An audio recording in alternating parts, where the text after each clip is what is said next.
GID trading के एक और लर्निंग वीडियो में आपका स्वागत है। आज हम लोग रिस्क मैनेजमेंट पर काम करेंगे। रिस्क मैनेजमेंट, अगर आप शेयर मार्केट में काम करते हैं, अगर आपको रिस्क मैनेजमेंट करने नहीं आता है तो आप काम मत कीजिए। रिस्क मैनेजमेंट ज़रूर आनी चाहिए। आज हम लोग उसी पर चर्चा करेंगे कि बड़े ट्रेडर रिस्क को कैसे मैनेज करते हैं और अपने रिस्क मैनेजमेंट के साथ कैसे वो ट्रेड लेकर सफल हो जाते हैं और आप वहीं पर असफल हो जाते हैं। तो आज बड़े ट्रेडर और छोटे ट्रेडर में आज हम डिफरेंट देखेंगे कि दोनों में क्या डिफरेंट है माइंड सेट का, और कैसे ट्रेड करते हैं वो लोग, उसके बारे में जानकारी लेंगे। और अपने अकाउंट को कैसे मैनेज करते हैं उसके बारे में बात करते हैं। एक छोटे ट्रेडर जो है, नए ट्रेडर, वो अपने अकाउंट को कैसे मैनेज करता है, दोनों में डिफरेंस देखेंगे।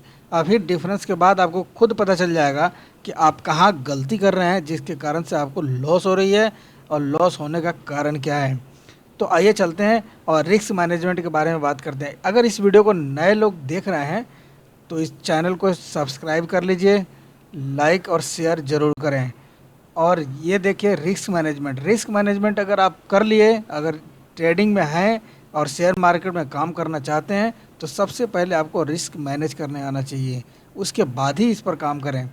तो आइए चलते हैं, दोनों में डिफरेंस देखते हैं। रिस्क मैनेजमेंट क्या होती है, एक बड़े ट्रेडर कैसे रिस्क को मैनेज करता है, उसके बारे में हम जानकारी लेंगे। तो आइए बड़े ट्रेडर और छोटे ट्रेडर में डिफरेंस देखते हैं क्या है। अब देखिए क्या होता है, शेयर मार्केट में कभी भी रिस्क जो ली जाती है ओनली 2% का रिस्क ली जाती है। ये ध्यान रखिएगा, यहाँ 2% से ज़्यादा का आप रिस्क नहीं ले सकते हैं। टोटल कैपिटल का 2%, ध्यान रखें। टोटल कैपिटल का कितने परसेंट? 2% ही आपको रिस्क में लेना है। रिस्क मतलब क्या होता है? एसएल, मतलब कि आपको कोई भी ट्रेड लीजिएगा शेयर मार्केट में तो उसमें एसएल कंफर्म है। एसएल और टारगेट दो ही होते हैं, दो ही एक सिक्के के दो पहलू हैं और दोनों होंगे ही होंगे। अगर एसएल होंगे तो भी वो मार्केट का एक अपना मैनेजमेंट है, उसके हिसाब से आपका एसएल होगा। रूल के हिसाब से एसएल होना ही है और टारगेट भी आपको मिलेगा तो रूल के हिसाब से मिलेगा। तो आपको टोटल कैपिटल का 2% लेना है। अब यहाँ एक नया ट्रेडर क्या करता है और पुराने, अब कैसे लेंगे 2%, उसके बारे में बताते हैं। अब यहाँ देखिए, एक नया ट्रेडर और एक पुराने ट्रेडर में अंतर बताते हैं हम। यहाँ जो बड़े ट्रेडर हैं, बड़े ट्रेडर आपको प्योर हिंदी में समझा देंगे, आप समझ जाइएगा। बड़े ट्रेडर आप देखिए क्या करते हैं, अगर उनके पास 10 लाख रुपया है, यहाँ देखिए 10 लाख, ठीक है, 10 लाख है तो इसका वो 2% ही लेंगे। अब आप कहिएगा 2% कैसे निकाले, देखिए इसका ऑफ 2% निकालें यहाँ से, और इसका 2% वो निकालते हैं पहले अपने कैलकुलेटर पे, उसके बाद ही वो ट्रेड प्लेस करते हैं। अब यहाँ 2% आप जब निकालिएगा तो इसका 2% कितना आएगा, यहाँ देखिए 2, 1, 2, 3, 4, यानी उनका 10 लाख रुपया अगर उनके अकाउंट में है, ये ट्रेडिंग अकाउंट में अगर उनके 10 लाख रुपया है तो वो उस पर कितना रिस्क लेंगे, वो सिर्फ 20,000 रुपये का रिस्क लेंगे। 2% से ज़्यादा वो रिस्क लेने वाले नहीं हैं। उनका रिस्क कितना हो जाएगा, ओनली 20,000, ठीक है। अब यहाँ क्या होता है कि अब 20,000 लेंगे तो वो ट्रेड कैसे लेंगे उसके बारे में बताएंगे। आप पूरा देखिए। और एक छोटे ट्रेडर है, मान लीजिए कि वो 1 लाख रुपया लेकर आया मार्केट के अंदर,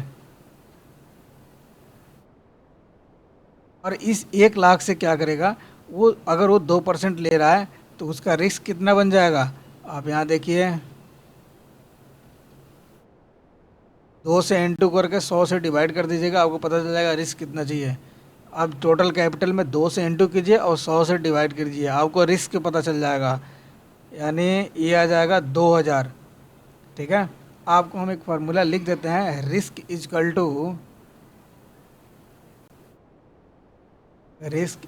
टू टोटल कैपिटल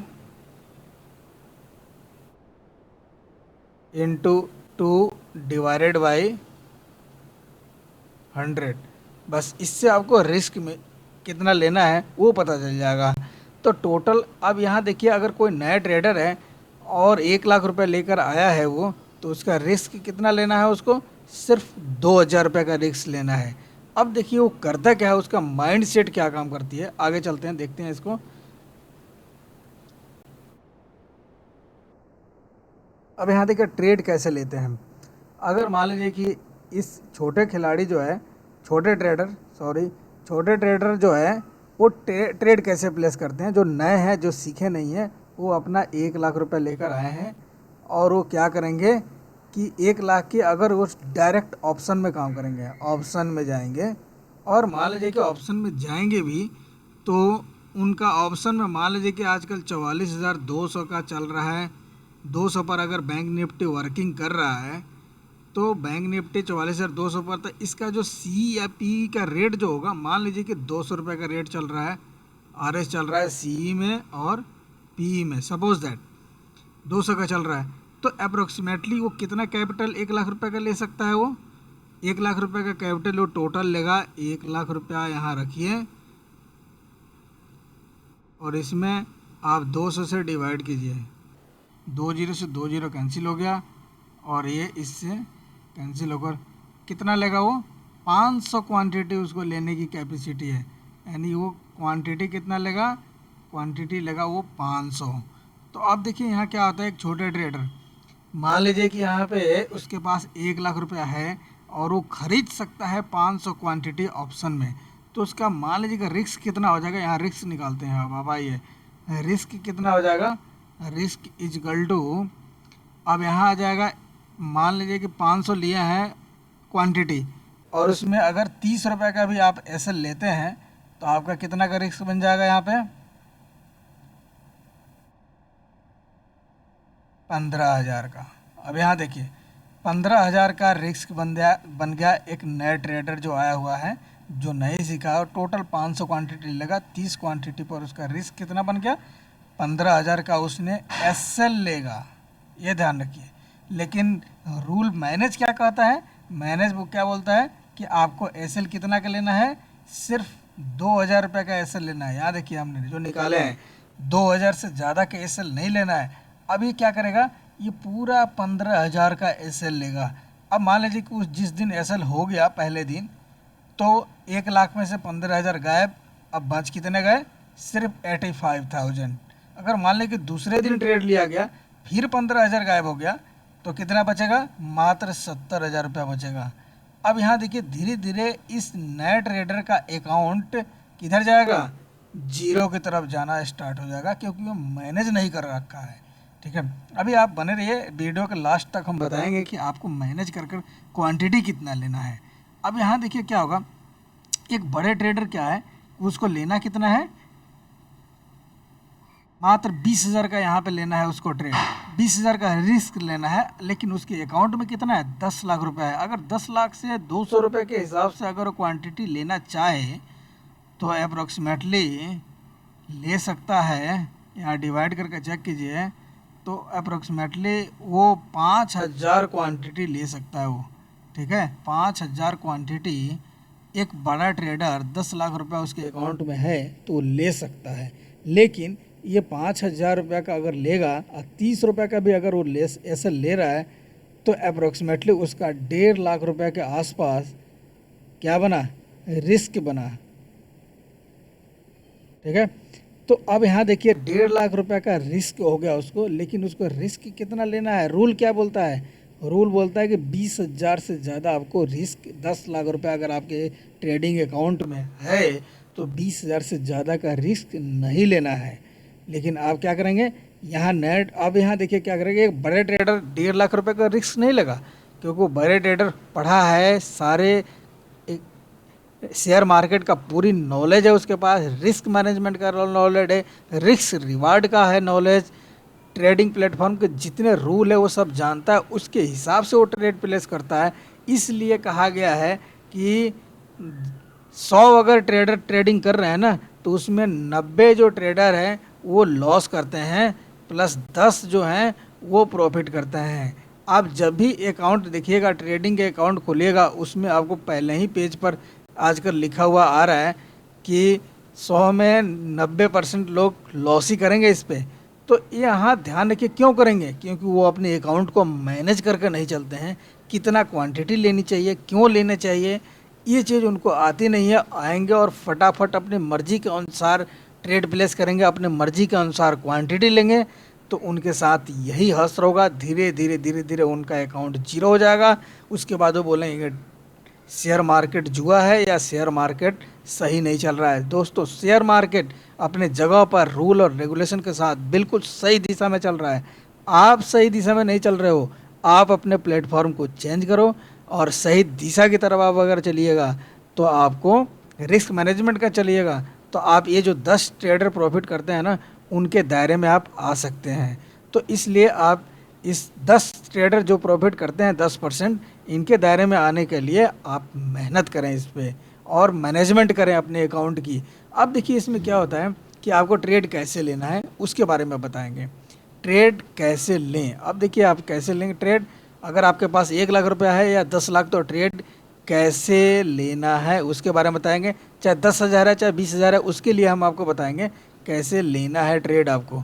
अब यहाँ देखिए क्या है, मान लीजिए कि एक छोटा ट्रेडर है, अगर मान लीजिए कि 20,000 रुपये लेकर आ रहा है, 20,000 रुपया अगर लेकर आ रहा है तो 20,000 का वो 2% आपको रूल बताया ना, रिस्क इजकल टू जितना कैपिटल है उसमें 2 से आप इंटू कीजिएगा और 100 से क्या करिएगा, डिवाइड कर दीजिएगा। तो आपको कितना लेना है इसमें रिस्क, मात्र 400 रुपये का रिस्क लेना है। 20,000 रुपये अगर आपके पास है तो 400 रुपये से ज़्यादा का रिस्क आपको नहीं लेना है। तो अब अगर 20,000 रुपये अगर आप लेकर आए हैं मार्केट में, तो अगर आप ऑप्शन में ट्रेडिंग करना चाहते हैं तो ऑप्शन में आप मात्र 15 क्वांटिटी से ज़्यादा ट्रेड नहीं कर सकते हैं। क्यों? क्योंकि आप यहाँ देखिए 15 क्वांटिटी जब आप लीजिएगा तो 15 क्वांटिटी में अगर 30 रुपये का अगर आप एसएल ले रहे हैं तो आपका एसएल कितना का बना, 450 रुपये का बना। तो इस 450 से ज़्यादा का एसएल आपको, 400 450 से ज़्यादा का एसएल आपको नहीं लेना है अगर इस शेयर मार्केट में सरवाइव करना चाहते हैं तो। अब यहाँ क्या होगा कि आप 15, हालांकि 20,000 से आप चाहें तो 90 क्वांटिटी ले सकते हैं, 90-100 क्वांटिटी आ जाएगी 20,000 से 200 के रेट से, लेकिन रिस्क भी तो बढ़ जाएगा आपका। और रूल क्या बोलता है, 400 से अधिक 20,000 रुपया है तो 400 से अधिक का आपको नहीं लेना है। तो आपको यहाँ क्वांटिटी क्या कर लेना चाहिए, 15 कर लेना चाहिए। ये आप ध्यान रखें, 15 क्वांटिटी से ज़्यादा नहीं ले सकते हैं आप इस पर ट्रेड। वही काम एक बड़े ट्रेडर करते हैं। बड़े ट्रेडर के पास क्या होता है, जो बड़े ट्रेडर हैं वो क्या करते हैं, उनके अकाउंट में अगर 10 लाख रुपया पड़ी हुई है, अब यहाँ देखिए 10 लाख अगर पड़ा हुआ है तो वो अपना कितने क्वांटिटी, रिस्क कितना का अभी हमने बताया था, रिस्क आ जाएगा 20,000 का। ठीक है, जब 20,000 का रिस्क आ जाएगा यहाँ पे, तो 20,000 के रिस्क से वो क्या करेगा, 20,000 के लायक ही अपना क्वांटिटी लेगा। अब यहाँ उसको क्वांटिटी कितना लेना है 20,000 के रिस्क के लिए। अब यहाँ देखिए, अगर मान लीजिए कि 200 क्वांटिटी अगर वो ले रहा है और 30 रुपये का एसएल है तो कितना हो जाएगा, जोड़िए,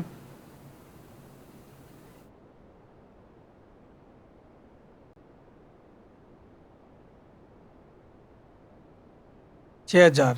200 क्वांटिटी अगर ले रहा है वो और 30 का एसएल है तो 6,000 का एसएल हो गया। तो वो अप्रॉक्सीमेटली 20,000 का अगर रिस्क लेना चाहता है तो 600 से लेकर 700 क्वांटिटी वो लेने की कैपेसिटी रखता है। अगर उसके पास 10 लाख अकाउंट में है तो 10 लाख, आप यहाँ ध्यान रखिए कैसे मैनेज करता है लोग, कैसे मैनेजमेंट को फॉलो करते हैं बड़े खिलाड़ी, उसको ध्यान रखिए। वरना आप यहाँ 10 लाख से वो चाहे तो 5,000 क्वांटिटी ले सकता है। 5,000 क्वांटिटी लेने की कैपेसिटी है। कैपेसिटी होने के बावजूद भी वो ट्रेड नहीं लेगा 5,000। वो कितना ट्रेड लेगा, मात्र 700 क्वांटिटी ट्रेड लेगा वो, क्योंकि सरवाइव करना है। 700 क्वांटिटी से ज़्यादा वो ट्रेड नहीं लेगा। क्यों? क्योंकि 700 क्वांटिटी के हिसाब से उसका रिस्क कितने का आ जाएगा, उसका रिस्क जो हो जाएगा वो 700 क्वांटिटी के हिसाब से 30 रुपये से कम क्या आप ऐसा लोगे, 40 रुपये से, तो ये हो जाएगा 21,000 का उसका रिस्क बनेगा। तो वो 700 क्वांटिटी 600 क्वांटिटी से ज़्यादा नहीं लेगा। तो ये है इसका रिस्क मैनेजमेंट फॉलो करने का रूल। तो जितनी भी क्वांटिटी आपको लेनी है, आप पहले अपना रिस्क मैनेजमेंट निकालें, टोटल कैपिटल का 2 से इंटू करके 100 से डिवाइड करें, यानी 2% निकालें। और उतना ही आपको ट्रेड प्लेस करना है। ऐसा नहीं कि अपने मर्जी से क्वांटिटी आप प्लेस कीजिएगा तो आप इस पर सर्वाइव नहीं कर सकते हैं। इस बात का ध्यान रखिए। यहाँ आपको अंतर बता दिए, 10 लाख रुपया होने के बावजूद भी वो 700 क्वांटिटी लेता है, जबकि उसके पास 5,000 क्वांटिटी लेने की कैपेसिटी है। और एक नए ट्रेडर के पास क्या है, 1 लाख रुपया है, अगर उसको 500 क्वांटिटी लेने की कैपेसिटी है तो पूरा 500 ले लेगा। उसको मैनेजमेंट करने तो आता नहीं है, पूरा 500 ले लेगा, सीधे 30 रुपये का एसएल देगा, 15,000 देना स्टार्ट कर देगा, 15-20 हज़ार देगा, फिर वो सदमे में आ जाएगा। तो अगर आप रिस्क मैनेजमेंट नहीं कीजिएगा तो आपका रिस्क और मैनेजमेंट आप कहीं और फेंकाइएगा, रिस्क कहीं और फेंकाएगा, ठीक है। और शेयर मार्केट में सर्वाइव करना मुश्किल हो जाएगा। तो इसलिए आप बड़े ट्रेडर के हिसाब से अगर आप ट्रेड करते हैं, बड़े खिलाड़ी ये रात जल्दी बताते नहीं हैं, इस चैनल के माध्यम से आपको हमने बता दिया। तो इस बात को आप ध्यान रखें कि कैसे रिस्क को मैनेज करें और कैसे रिस्क मैनेज लेकर हम ट्रेड प्लेस कर सकते हैं। इसके बारे में हमने एसएल पे भी बहुत वीडियो बनाए हैं, आप जाकर प्लेलिस्ट में इस चैनल के माध्यम से देख सकते हैं एसएल को। तो एसएल कैसे लगाएं और किस तरह से करें, और उसी का पार्ट ये रिस्क मैनेजमेंट था जो हमने आज आपको बता दिया। उम्मीद है आप समझ गए होंगे। अगर किसी को समझ में नहीं आया होगा तो कमेंट करें, कोशिश करेंगे नेक्स्ट वीडियो में समझाने की। तो मिलते हैं किसी और लर्निंग वीडियो के साथ किसी और एपिसोड में। तब तक के लिए धन्यवाद। जय हिंद दोस्तों।